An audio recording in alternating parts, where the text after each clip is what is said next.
So we've at the conference, the national convention, we've decided to go a little bit of a different angle, go back to the US and learn a little bit more about the franchise community in the US market. So, Yes. Joe Kim, founder of DAEGEE Yes. Korean Barbecue, Yes. straight out of Colorado. So you've come all the way to Australia. Yeah. You've got to hug a koala. Yeah. Was that the highlight? Yes. It was the highlight.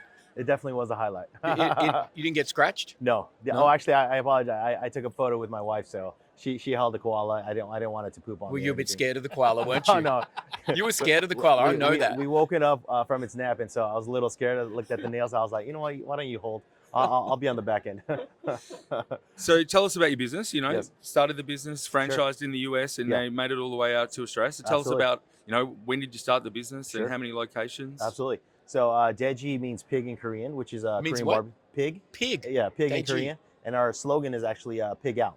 And so the reason for the pig out slogan is because it's an all-you-can-eat concept. Okay. So I started it back in 2010.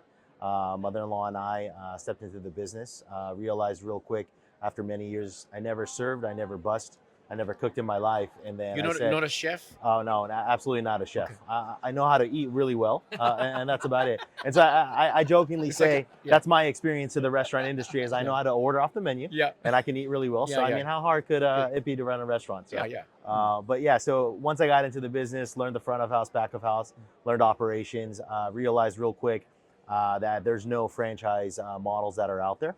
And then realizing Korea and kind of where they are globally as far as the culture, whether it's the electronic industry, Samsung and LG, or car manufacturing, K-pop culture, K-drama, K-beauty. I mean, every industry is a very global market, but yet food was not out there yet. And so, or no one was actually dominating the market. And so yeah, that's true. That really spoke to me and said, hey, I want to work on something that in my lifetime I could potentially really dominate and kind of global domination. But at the same time, it's such a big goal that I may or may not be able to accomplish it in my lifetime. And so I went for it, and here we are, 2014. And so where's the first shop? Where was that? First shop is in Westminster, Colorado.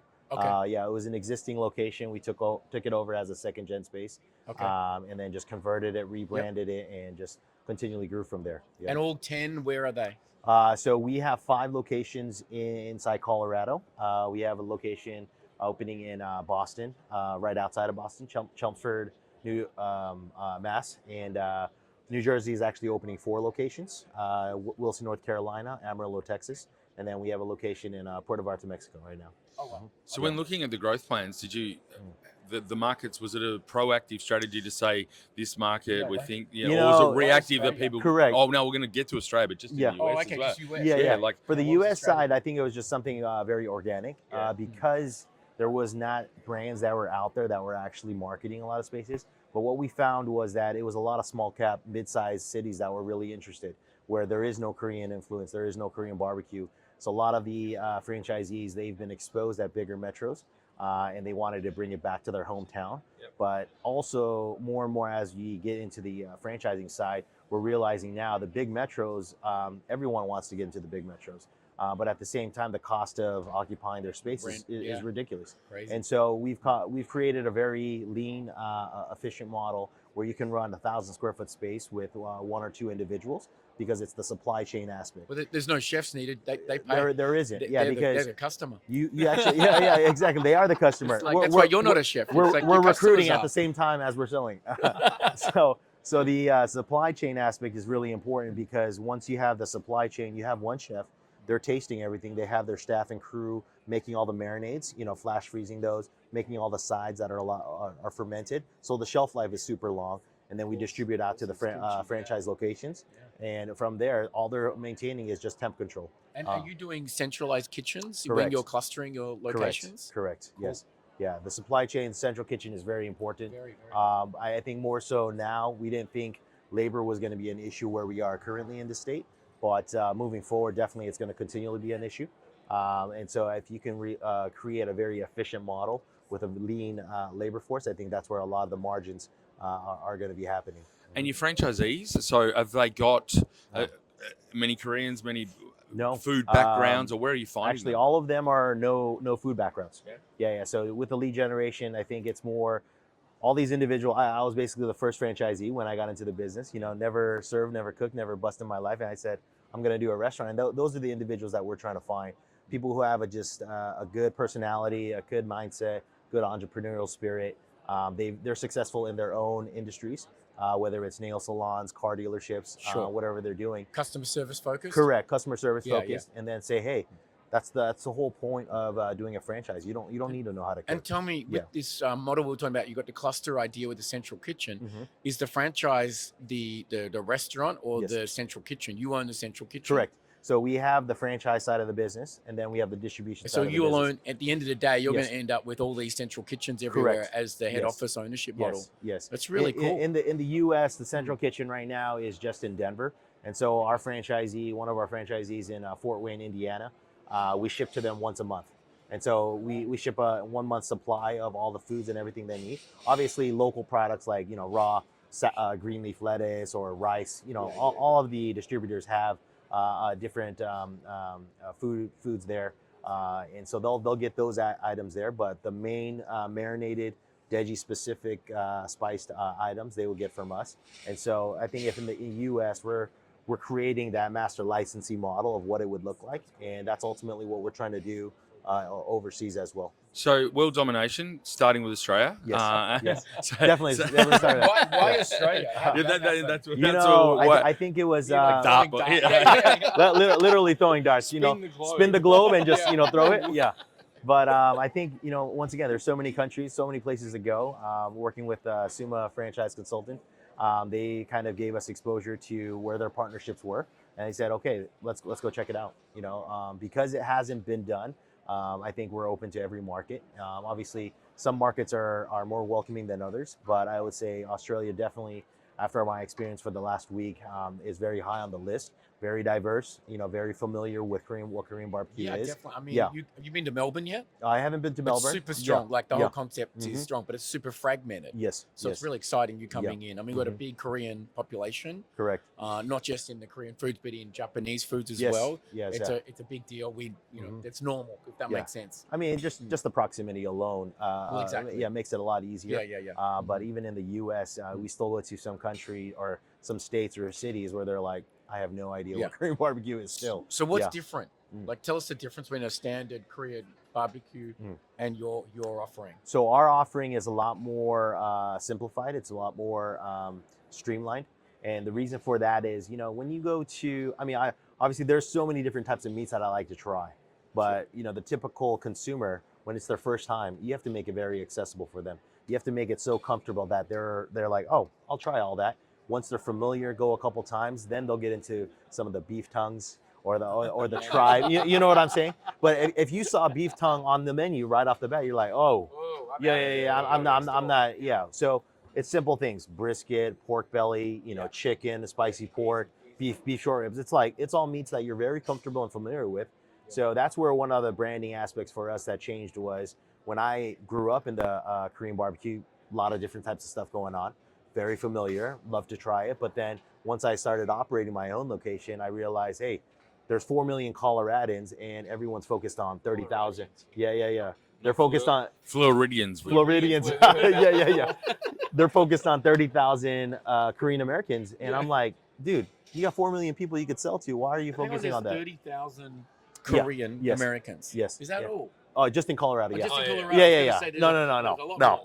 Yeah, just in Colorado, because that's where our market was. Sure. Yeah, and so from there, I was like, you know what? Even hiring staff, I was used to hiring, older Korean ladies, and that's all I saw in the restaurants when I grew up. And I thought that's what was the norm, but realized real quick, why am I focusing on this small labor pool?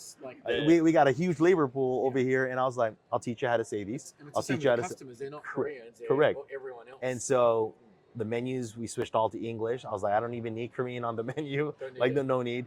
Obviously the brand and accessibility, we look like a franchise inside our restaurant. Sure. It just looks more appealing. It's more cool because a lot of the Korean restaurants, the independents, they're named after traditional dynasties in Korea. Yeah. No one cares about the dynasties. No one really cares. I don't even know the dynasties. So I'm like, why am I going to call it, this dynasty restaurant? And I'm like, it just doesn't make sense. Yeah. So you're flowing like what, 18 hours to come here. Here Yeah. you are in Australia at the conference. Yes. What's your move to grow in Australia? What's the plan? Yeah, so my initial plan was obviously to network, meet people, meet individuals, and kind of see what the reception is as far as, do they know Korean barbecue? Are they even excited? And they are super excited, super familiar. You just walk the streets and you're like, oh, there's probably 40% Asian. It's like, it's a huge Asian population. And I think our goal is to just maneuver in, meet people, meet the right connections, and see what the best strategies are. And I always have an 80-20 rule when I go into new markets. I don't know everything about everyone or every business. So I give you an example. When we were launching in Puerto Vallarta, Mexico, learning about the culture, but at the same time, we typically use lettuce wraps as our main kind of base, I guess, with the meats. But then the community down there said, hey, let's do tortillas. Why don't we do tortillas? Exactly. That's their rice. They don't care too much about the rice. Correct. And so they have tortillas. They do the Korean barbecue. Everything's all the same. All the sides and everything's the same, and then they just wrap it in. That's pretty cool. Yeah. And so I think every culture has something to learn, and also I need to learn a lot about the culture as well. And so, what about on the tough side? What are the challenges that you've experienced in the US when you've been rolling it out, and how do you see that playing out here? I think at every stage, obviously going from one location, opening a second location, and then once you get to 3, 4, now you're struggling with staffing. I can't be at 4 places at one time, and so just trying to maintain that efficiency. But even when we got to national franchising, and now the logistics came in, I was never familiar with logistics. How do we do this? LTL and all those kinds of aspects. And so at every stage, just learning one by one. And now we're at the global scale. What does that look like? It's basically what I'm doing in the U.S. domestically, and I'm just trying to replicate that overseas. And so I think it's a little easier because we've already done it in the U.S. Because all we would do is find the master licensee willing to kind of invest and willing to grow the brand. Obviously, our team would come, show you how to make all the recipes, give you all the ingredients, where you need to source, all those aspects, and then recreate the brand in the local market. What are your thoughts on the compliance and the franchise industry in the US compared to Australia?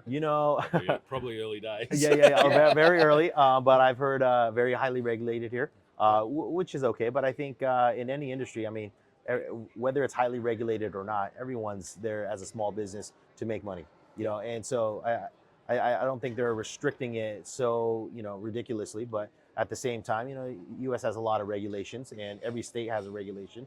And so you're just you're a rat in a maze, just trying to figure it out. And so I think I don't have too much insight on that. Rather, I leave that to the attorneys and the consultants to figure that out. Hey, I'm just here to try to make food. I'm just here to have a good time, and interact with everyone. Yeah. So, exactly. So you've learned, you haven't got time to go out in the Barrier Reef and do all the touristy things, but I'm sure you'll be back and next time down to 100%.